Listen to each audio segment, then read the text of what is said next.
యేసుప్రభు అంట తక్కువ కులస్తుల దేవుడు అంట. సారీ, మొట్టమొదటి నిన్ను ముంచాలి.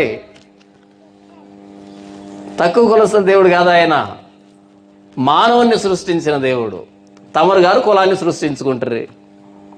యేసుప్రభు ఎవరు?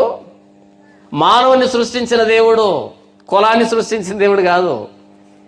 కులాన్ని సృష్టించుకొని తక్కువ జాతి దేవుడు అంటే యేసుప్రభు కాదు. నాయన, నాది పెద్ద కులం అనుకుంటే మొట్టమొదటి నువ్వు మునగాలి. ఈ కులాలన్నిటికీ బాబులు ఎవరు? యూదులు, నిష్ఠా గరిష్ఠులు. వాళ్ళని మొట్టమొదట బాప్తిసంలో ఫస్ట్ వీళ్ళని ముంచండి, ఎందుకంటే చాలా ప్రమాదాలు ఉన్నారు వీళ్ళు. యేసుప్రభు అంటాడు, ఈ శాస్త్రులని, పరిసయ్యులను, సద్దుకయ్యులను చూసి, మీకంటే ముందుగా సుంకరులు, పాపులు, వేశ్యలు పరలోక రాజ్యంలో ప్రవేశిస్తున్నారు అని అంటాడు.